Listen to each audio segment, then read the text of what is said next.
June 1941. The convoy moved through the Ukrainian wheat fields like a mechanical serpent. 37 Wehrmacht trucks stretched across 5 kilometers of dirt road. The summer sun beat down on canvas covers and steel helmets. Inside the trucks, German soldiers lounged with the easy confidence of conquerors. 3 weeks into Operation Barbarossa, the Soviet Union was collapsing exactly as planned. The war would be over by autumn. Every intelligence report confirmed it. Every tactical assessment agreed. The road ahead was clear, the sky was empty, and the only sound was the rumble of engines and the creak of suspension springs absorbing the endless bumps of the Ukrainian steppe. Then came the sound of hoofbeats. A Wehrmacht sergeant in the lead truck lifted his head, squinting through the dust haze. The sound grew louder, faster, rhythmic and organic, in a way that seemed alien against the mechanical drone of the convoy. Horses, plural, moving at speed. The sergeant reached for his rifle, more from instinct than alarm. Partisans, maybe, local bandits. Nothing the convoy couldn't handle. Then he saw it. A cart. A simple peasant cart drawn by 3 horses, racing parallel to the convoy at perhaps 40 kilometers per hour. On the back of the cart, mounted on a pintle and rotating toward the German vehicles, was a water-cooled machine gun that looked like it belonged in a museum. The sergeant had perhaps 2 seconds to process what he was seeing before the Maxim gun opened fire. The sound was catastrophic. 500 rounds per minute poured into the side of the convoy. Canvas shredded, wood splintered. Men who had been laughing seconds before were torn apart before they could even understand what was happening. The cart raced down the length of the convoy, the gunner traversing smoothly, methodically working from front to back. Trucks swerved. Some crashed into each other. Others rolled into ditches. German soldiers scrambled for weapons, for cover, for any response to this impossible attack. By the time return fire began, the cart was already 300 meters away, wheeling across open ground that no truck could follow, the horses moving with practiced precision. Within 90 seconds, the cart had disappeared into a tree line. Behind it, the convoy was chaos. 14 trucks destroyed or disabled. 43 men dead or wounded. And every survivor was asking the same question: what in God's name was that? It was a Tachanka, a weapon that should not have existed in 1941. A relic of civil wars and cavalry charges, as obsolete as the lance or the saber. It was also one of the most effective anti-convoy weapons the Soviets would deploy in the first 2 years of the Eastern Front. The Germans had tanks that could pierce any armor. They had aircraft that controlled the skies. They had artillery that could level cities. But they had nothing that could reliably stop a horse-drawn cart with a machine gun, and on the open roads of Ukraine, that cart would haunt them. The problem facing German forces in the summer of 1941 was one their doctrine had never anticipated. Blitzkrieg was designed for rapid penetration, encirclement, and collapse of enemy front lines. It assumed modern warfare, armies with front lines, supply depots, command structures that could be decapitated. It assumed terrain that mechanized units could dominate. The Ukrainian steppe offered none of these advantages. The land was flat and featureless, stretching to horizons that seemed impossibly distant. Roads were few and primitive, little more than packed earth that turned to soup in rain. The Soviet armies had indeed collapsed in the opening weeks, exactly as German planners predicted. But collapse did not mean surrender. It meant dispersion. And dispersed forces do not fight like conventional armies. The Tachanka was not a new invention in 1941. It had been born in chaos 23 years earlier during the Russian Civil War. A Ukrainian anarchist commander named Nestor Makhno had faced a tactical problem. His cavalry forces needed the firepower of machine guns, but machine guns were heavy, static weapons designed for defensive positions. Makhno's solution was brutally simple: mount the gun on a cart, use the fastest horses, train the crews to fire while moving. The result was something that had never existed in military history: mobile, heavy firepower that could appear anywhere, strike hard, and vanish before enemy forces could react. Makhno's Tachankas had terrorized the White Army, the Red Army, and foreign intervention forces across Ukraine. They became legendary. Folk songs were written about them. Then they became obsolete. The Red Army mechanized. The age of cavalry ended. The Tachankas were relegated to museums and propaganda posters. Until June 22, 1941, when 3 million German soldiers crossed the Soviet border and everything changed. Soviet military leadership realized within days that conventional resistance was suicide. German combined arms doctrine was too refined, too practiced, too overwhelming. But the Soviets had advantages the Germans had not calculated. They had space. They had population. They had a population that remembered the Civil War. And in warehouses and collective farms across Ukraine, they had thousands of Maxim M1910 machine guns and thousands of carts. The mathematics were simple. A German motorized infantry unit could cover ground quickly, but it was bound to roads, dependent on fuel, vulnerable to interdiction. A Tachanka could cross open terrain, required only oats and water, and cost almost nothing to replace. One Tachanka could not defeat a German battalion, but 50 Tachankas operating across 200 kilometers of supply lines could make movement a nightmare. Soviet commanders began issuing orders. Partisan units would be equipped with Tachankas. Local militias would construct new ones. The specifications were loose because the weapon was simple. Any cart with good suspension, any 3 horses, any Maxim gun. Crew training took days, not weeks. Tactical doctrine was equally simple. Identify German columns, approach at speed from unexpected angles, fire until ammunition was depleted or return fire became accurate, then withdraw across terrain vehicles could not follow. Do not hold ground. Do not seek decisive engagement. Kill, then disappear. It was not glorious. It was not sophisticated. But on the Ukrainian steppe in the summer of 1941, it worked.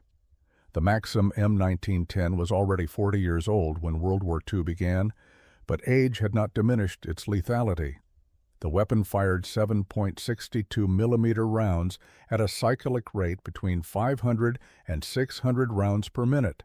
Effective range was 1,000 meters, though Tachanka crews rarely engaged beyond 300.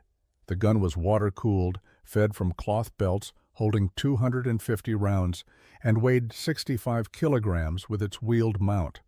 On a static position, it was simply another machine gun. On a moving cart, it became something else entirely. The cart itself was the critical component. Not just any wagon would work. The springs needed to absorb the recoil without tearing the mounting apart. The axles needed to handle sustained high speed across rough ground. The platform needed to be stable enough for the gunner to maintain aim while the cart was moving at 35 kilometers per hour over open steppe. Soviet engineers and partisan workshops developed standardized designs, though materials varied wildly. Some Tachankas were built from pre-war agricultural carts. Others were constructed from scavenged truck chassis or welded from captured German equipment. The best versions had steel reinforcement around the gun mount and leaf spring suspension that could absorb both terrain roughness and weapon recoil. The worst versions fell apart after a few engagements, but even the crude versions were effective enough. A Tachanka crew consisted of 3 to 4 men. The driver controlled the horses and navigation. The gunner operated the Maxim, responsible for target selection and fire discipline. The ammunition handler fed belts, cleared jams, and watched the flanks. Some crews included a 4th member for security or to operate a secondary weapon. Training emphasized speed and timing. The most dangerous moment was the initial approach when the cart was visible but not yet firing. Good crews could cover that final 200 meters in 20 seconds, opening fire while still closing distance. Tactical doctrine exploited every advantage the system offered. Tachankas never attacked prepared positions. They targeted convoys on roads, supply columns at rest, rear area units without heavy weapons.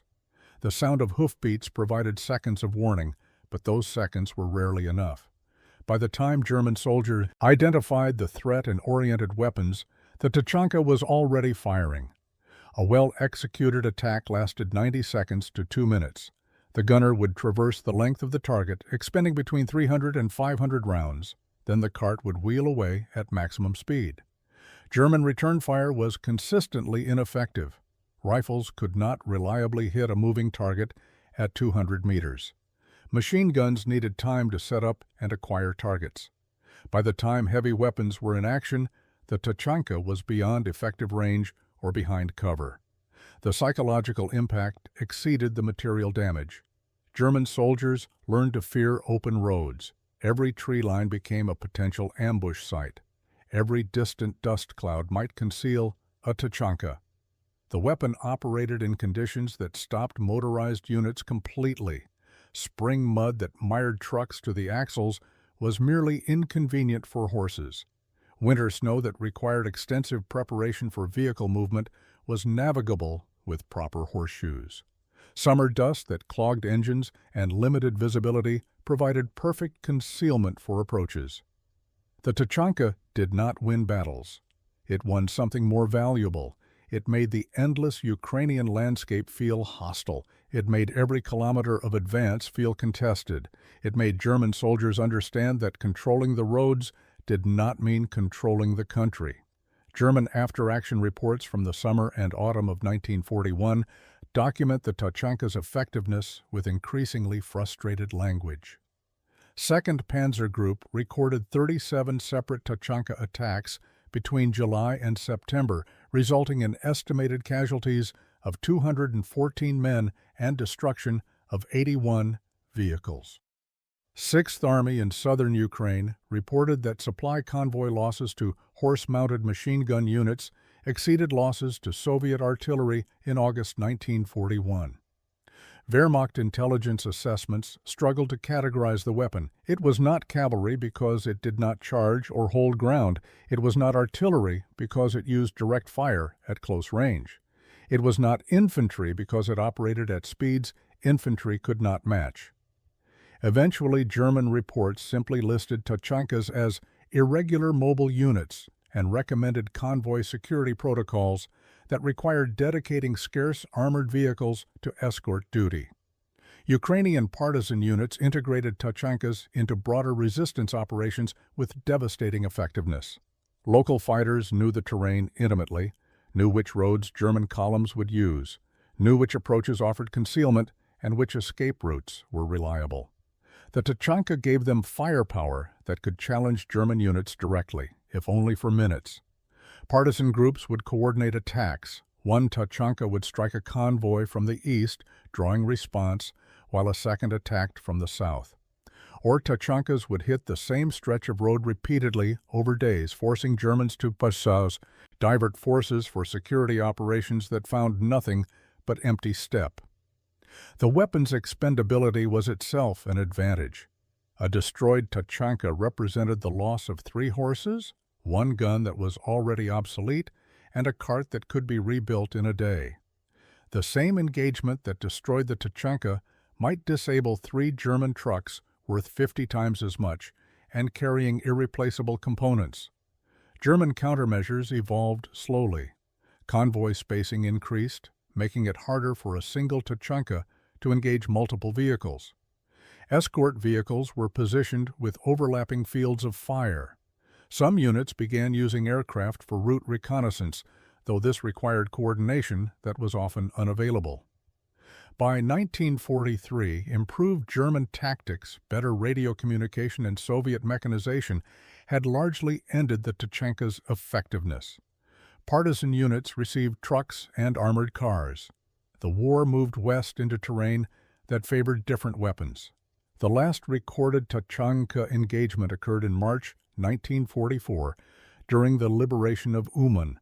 A single cart with a Maxim gun attacked a retreating German column, inflicting minor casualties before being destroyed by return fire. It was an anachronism by then, a relic of a different phase of the war. But the statistical record tells a story that transcends individual engagements. Between June 1941 and December 1942, Tachankas were responsible for an estimated 1,800 German casualties and the destruction of over 400 vehicles across Ukraine. More importantly, they forced the Wehrmacht to dedicate resources to convoy security that could have been used elsewhere. They made roads dangerous. They made occupation expensive. They proved that industrial warfare could still be contested by weapons that ran on oaths and determination. Today, the Tachanka survives mostly in folk memory and museum displays. Rusted carts sit beside Ukrainian roads as monuments. The weapon itself is obsolete, rendered irrelevant by technology and changed tactical realities.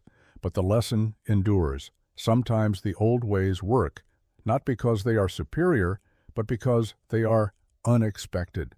And on the open roads of Ukraine in 1941, the sound of hoofbeats and the rattle of a Maxim gun became the sound of resistance.